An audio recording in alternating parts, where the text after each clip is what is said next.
عمل بتاتا ہوں سورۃ اخلاص کا. میں نے کئی لوگوں کو، یہ بات ذرا غور سے سنیے گا، پہلے درود پاک پڑھے. میں نے کئی لوگوں کو صرف چاشت کے عمل سے، فرض نماز تو پڑھتے ہیں، نوافل میں چاشت کے عمل سے خوشحال ہوتے دیکھا ہے. فجر کی نماز کے 1 گھنٹے بعد چلو طے کر لیں اشراق ہے، اشراق کے 1 گھنٹے کے بعد چاشت. بس آسان آپ کو طریقہ بتا دیا. دکان ہے، دفتر ہے، کاروبار ہے، جہاں بھی ہے وہاں ذرا تنہائی میں بیٹھ کے پڑھ لیں. اور چاشت کے کتنے نفل ہوتے ہیں؟ کم از کم 4. وہ 4 نفل ایک ہی سجدے سے بھی پڑھ سکتے ہیں، جدا جدا بھی پڑھ سکتے ہیں. یعنی چاروں ایک ہی سجدے سے پڑھ سکتے ہیں، جدا بھی پڑھ سکتے ہیں. جو بندہ چاشت کی 4 رکعت پڑھنے کی ترتیب زندگی میں بنا لے گا، میں نے بہت لوگوں کو چاشت کے نفل کی وجہ سے خوشحال ہوتے دیکھا ہے، بامراد ہوتے دیکھا ہے، قرضے اترتے اور قرضوں کے بوجھ ہٹتے.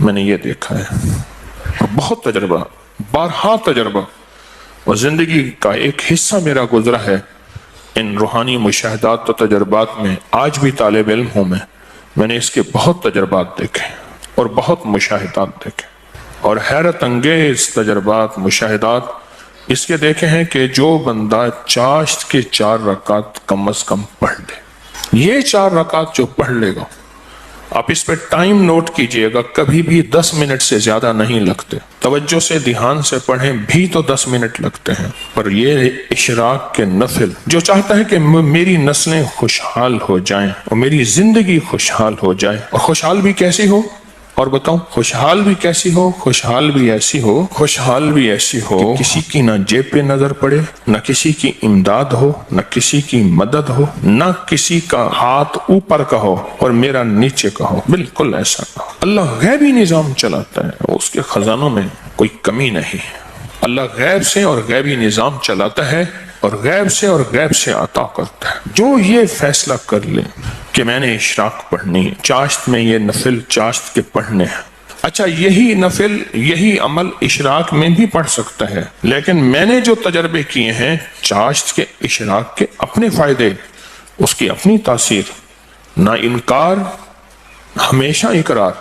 لیکن جو میرا تجربہ ہے خوشحالی کے لیے، اس کی ایک وجہ اور بھی ہے. انسان اس وقت کچھ مصروف ہو جاتا ہے، اس کی زندگی میں مصروفیت ہوتی ہے. کتنے لوگ ایسے ہیں جنہوں نے آج تک سورج نکلتے نہیں دیکھا. ایک صاحب مجھ سے کہنے لگے تسبیح خانے میں آنے کے بعد میں عید پڑھنے لگا، کیونکہ عید تو وہ پڑھ لے جو صبح اٹھے، میں تو رات کے آخری پہر کو سوتا ہوں اور دن کے کتنے بجے اٹھتا ہوں، میں آج تک عید نہیں پڑھ سکا. چاشت کے نفل، سورۃ قل هو اللہ اس میں شامل ہو اور سورۃ اخلاص اس میں شامل ہو، اس کو میں نے بہت لوگوں کو بتایا. بہت لوگوں نے اپنے تجربات مجھے بتائے اور مشاہدات مجھے بتائے. کیونکہ حدیث میں ایک لفظ آپ نے سنا، وہ یہ لفظ سنا ہے، صرف سورۃ اخلاص سے محبت کرنے والے کا بدلہ بھی جنت ہے. سورۃ اخلاص سے محبت کرنے والے کا بدلہ بھی جنت ہے. اب چاشت کی ایک رکعت میں جو بندہ چاشت کی رکعت میں 1 بار علم نشرح اور 1 بار قل هو اللہ، بس کوئی مشکل نہیں. یہ آج میں آپ کو عمل بتا رہا ہوں. پہلی رکعت میں سورۃ فاتحہ کے بعد 1 بار علم نشرح اور 1 بار سورۃ اخلاص، سورۃ قل هو اللہ. پھر دوسری رکعت میں سورۃ فاتحہ کے بعد 1 بار علم نشرح، 1 بار قل هو اللہ. تیسری رکعت میں سورۃ فاتحہ کے بعد 1 بار علم نشرح اور 1 بار قل هو اللہ. اور چوتھی رکعت میں سورۃ فاتحہ کے بعد 1 بار علم نشرح اور 1 بار قل هو اللہ. سورج نکلنے کے 1.5 گھنٹے بعد سے زوال کے وقت سے پہلے تک چاشت کا وقت رہتا ہے. سورج نکلنے کے 1.5 گھنٹے بعد سے لے کر زوال کے وقت کے پہلے، زوال کے وقت سے پہلے تک یہ کیلنڈر ہوتا ہے، آپ دیکھ لیں اپنے موبائل میں کہ زوال کا وقت کب ہوتا ہے. اس سے پہلے تک یہ جتنے بھی گھنٹے بنتے ہیں، ان سب گھنٹوں میں چاشت کا وقت رہتا ہے، چاشت کا وقت ہوتا ہے. یہ چاشت کا وقت بہت لمبا وقت ہے، اچھا خاصا وقت ہے، ہوتا ہے. یہ بھی بہت بڑی خوشخبری ہے کہ چاشت کا وقت مختصر نہیں ہے. ویسے بھی ایک بات مشورہ دوں، آپ چاشت کا عمل شروع کر دیں، موقع جب ملے چاشت کا عمل شروع کر دیں۔ اپنے من سے پوچھیں کتنی دیر موبائل کو وقت دیتا ہے، اپنے تن سے پوچھیں تو اب من تن خود بولے گا کہ میں موبائل کو جتنا وقت دیتا ہوں اس سے زیادہ بہترین وقت اگر چاشت کو دوں، اور پہلی رکعت میں ایک بار علم نشرح اور ایک بار قل هو اللہ، دوسری رکعت میں بھی، تیسری رکعت میں بھی، چوتھی، آپ 10 منٹ سے زیادہ ٹائم لگے گا ہی نہیں، دھیان سے پڑھیں پھر 10 منٹ سے زیادہ وقت نہیں لگے گا۔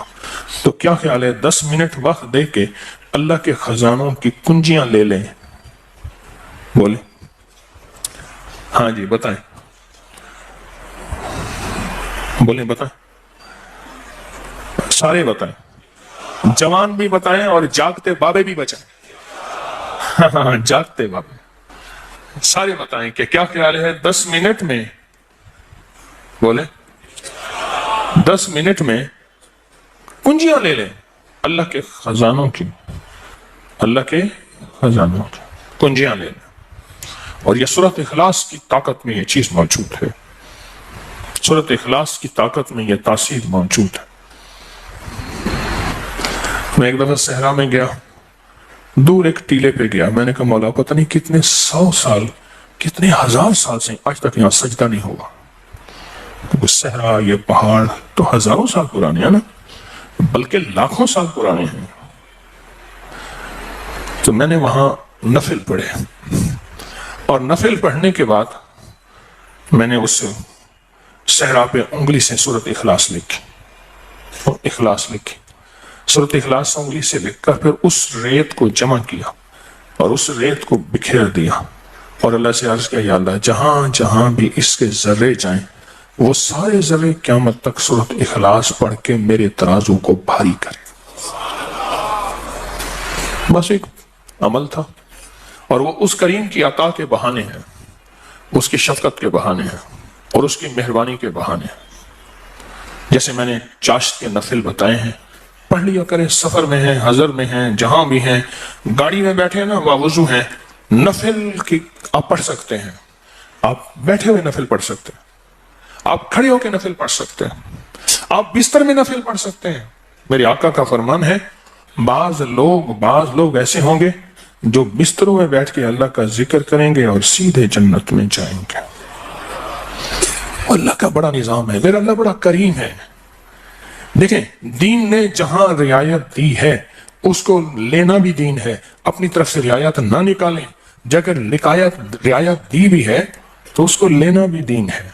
جہاں رعایت نکالی اللہ نے دی ہے اس رعایت کو لے لیں، جہاں نہیں دی اس کو اپنی طرف سے خود ساختہ نہ کرے، اس رعایت لینے پہ اللہ راضی ہو جائے گا، اگر کوئی رعایت نہیں لی اس رعایت نہ لینے پہ اللہ راضی ہو جائے گا۔ کچھ چھوٹے چھوٹے عمل ایسے ہوتے ہیں جو زندگی میں بندہ شامل کر لے۔ پورے 24 گھنٹوں میں کتنے منٹ ہوتے ہیں؟ 14 سے 40 منٹ ہوئے۔ اس 14 سے 40 منٹ میں 10 منٹ بھی نہیں اپنی زندگی کے لیے، اپنی نسلوں کے وقت، نسلوں کی خوشحالی، نسلوں کی تمنگری، نسلوں کے لیے عزت دولت برکت کے خزانے، راحت رحمت کے خزانے، نسلوں کے لیے اتنا وقت نہیں ہے ہمارے پاس۔ سورج نکلنے کے 1.5 گھنٹے کے بعد سے جو شروع ہوا کب تک رہا؟ اور بعض روایات میں ہے سورج نکلنے کے 1 گھنٹے بعد، کیونکہ سورج نکلنے کے 20 منٹ بعد تو اشراق کا وقت شروع ہو جاتا ہے، لہذا پھر چاشت پڑھیں گے، 10 منٹ دیں گے، 1400 کتنے منٹ؟ 40 منٹ میں 10 منٹ اللہ کو دے دیں، 30 منٹ اپنے پاس رکھ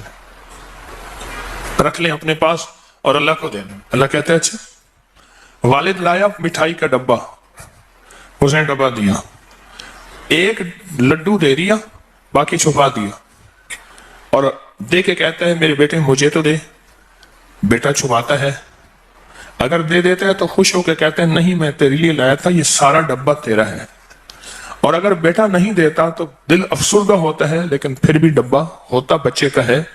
میرا اللہ کہتا ہے 1440 منٹ دیے ہیں، 10 منٹ مجھے دے دے، تیری نسلوں کو خوشحال کر دوں گا، بس اور کیا چاہیے؟ 10 منٹ مجھے دے دے، تیری نسلوں کو خوشحال تیری نسلوں کو آباد کر دوں گا، شاد کر دوں گا۔ نہیں سمجھ آئی؟ نہیں نا، پھر ایک اور چیز بتاتا ہوں۔ مرغی کیا کرتی ہے؟ 21 دن کا چلہ کاٹتی ہے، انڈوں پہ بیٹھتی ہے، حسب ضرورت کھانا کھا بھی لیتی ہے، پانی بھی پی لیتی ہے، باقی سارا وقت بیٹھ کے انڈوں پہ اوپر بیٹھتی ہے۔ 21 دن کے بعد اس کے اوپر فتوحات کے دروازے کھلتے ہیں۔ سب سے پہلے اللہ اسے فوج دیتا ہے، ایک ٹیم دیتا ہے، ایک جماعت دیتا ہے۔ دوسرا، اور جماعت اور ٹیم اور فوج بھی سیکھی سکھائی دیتا ہے۔ بچے سیکھی سکھائے ہوتے ہیں۔ بطخ کے بچے کو بطخ سیکھنا سکھاتی ہے، بولے تیرنا۔ دوسرا، اللہ پاک اس مرغی کو ایک شجاعت اور جرت دیتے ہیں۔ پہلے وہ مرغی بلی سے ڈرتی تھی، اب بلی سے لڑتی ہے۔ میں نے خود دیکھا، جب بچے آتے ہیں نا، میں نے اس مرغی کو بلی سے لڑتے دیکھا۔ تھوڑا سا وقت دے دیں زندگی میں، اللہ پھر صفات اور مراعات اور عطاؤں کی برکتوں کی بارشیں عطا کر دے گا۔ آپ 10 منٹ زندگی میں اللہ کو دے دیں، 10 منٹ دے دیں 24 گھنٹوں میں، اور 4 رکعت نفل پڑھ لیں اس چاشت کے، اور پہلی رکعت میں علم نشرح اور کل واللہ، اسی طرح 4 رکعتوں میں دعا مانگ کے اٹھ جائیں۔ اللہ کا معاملہ اللہ کے سپرد کریں۔ اللہ غیب کے خزانے سے برکتوں، عزتوں، دولتوں کے اور رحمتوں کے، خوشحالیوں کے، عطاؤں کے عرشوں پہ فیصلے لکھ دے گا، فیصلے لکھ دے گا، عرشوں پہ فیصلے لکھ دے گا۔ جو کرے سو پائے، راحت بھی، رحمت بھی، برکت بھی، شفقت بھی، عطا بھی، صفت بھی، کرم بھی، مہربانی بھی، جو کرے سو پائے۔ اپنی زندگی میں نا چھوٹے چھوٹے رنگ بھرتے جائیں، رنگ بھرتے جائیں، چھوٹے چھوٹے چھوٹے۔ زندگی بڑی لاجواب ہوتی چلی جائے گی، اس میں ذائقے ہی ذائقے، اس میں محبت ہی محبت، اس میں عطا بھی عطا۔ بس ایسے رنگ بھرتے جائیں اپنی زندگی میں، تھوڑے تھوڑے رنگ بھرتے جائیں۔ شیخ ابوالحسن شاذلی رحمۃ اللہ علیہ فرماتے ہیں، جو شخص یہ چاہتا ہے کہ وہ حالت توحید میں مرے، کفر پر نہ مرے اور خاتمہ ایمان پہ ہو، یہ بڑا مشکل مسئلہ ہے۔ کئی واقعات دیکھے کہ لوگ ایمان والے تھے لیکن آخری وقت ختم ہو گیا، تو فرمایا اسے چاہیے وہ کم از کم روزانہ 50 بار سورۃ اخلاص پڑھ لے، جو کہتا ہے میرا خاتمہ ایمان پہ ہو۔ اور فرمایا کہ جو اللہ سے خالص محبت کرنا چاہتا ہے، اللہ سے خالص محبت کرنا چاہتا ہے، وہ سورۃ اخلاص پڑھے۔ فرمایا وہ ایسے ہے کہ اللہ سے محبت کرے گا، اور جو اللہ سے محبت کرتا ہے اللہ اس سے محبت کرتا ہے، اور جس سے اللہ محبت کرتا ہے اس کو اللہ کا ولی کہتے ہیں۔ تو جو اللہ کا ولی بننا چاہتا ہے وہ خالص کیا کرے؟ سورۃ اخلاص پڑھے، سورۃ اخلاص۔ جہاں اور ذکر ہیں، جہاں اور تسبیح ہیں، جہاں اور اعمال ہیں، وہاں سورۃ اخلاص کو بھی اپنی زندگی کے کسی گوشے میں شامل کر دیں، کامیاب ہو جائے گا، بامراد ہو جائے گا۔ زندگی بھی، صحت بھی، تندرستی بھی، عطا بھی، شفقت بھی، برکت بھی، رحمت بھی، انشاءاللہ۔ اللہ کو چند منٹ دے دیں، اور بڑا کریم ہے، تھوڑی سی منت پہ مان جانے والا، اور تھوڑی سی منت پہ مان جانے والا، تھوڑی سی درخواست پہ مان جانے والا، اور تھوڑی سی عطا پہ تھوڑا سا اللہ کو دے دیں، اللہ کہتے ہیں میں راضی ہو گیا ہوں۔ تھوڑی سی چیز پہ وہ راضی ہو جاتا ہے۔ آج کے بعد اپنی زندگی میں کوئی 10 منٹ اللہ کو دے دیا کریں۔ اچھا، یہ 10 منٹ کون سے ہیں یہ بھی ذرا بتا دوں۔ فرض نماز تو بہت ضروری ہے، یہ نوافل وہ ہیں جو اضافی ہیں۔ آپ جو اضافی لوگوں کو دیتے ہیں وہ جا کے دل پہ پڑتے ہیں۔ ایک بندے کو اس کی اجرت دی 100 روپے، اور 10 روپے اس کو اضافی دے دیے، سن لیں یاد سے، وہ 100 بھول جائیں گے، 10 کبھی نہیں بھولیں گے۔ 100 بھول جائیں گے، وہ 10 کبھی نہیں بھولیں گے۔ اللہ پاک بھی فرماتے ہیں میرے بندے مجھے بس ایسے 10 منٹ دے دے، تجھے اور تیری نسلوں کے لیے خوشحالی کے دروازے کھول دوں گا، تیرے اور تیری نسلوں کے لیے خوشحالی کے دروازے کھول دوں گا، خوشحالی کے۔ تو مجھے 10 منٹ دے دیں، پھر دیں گے اللہ کو 10 منٹ دیں گے۔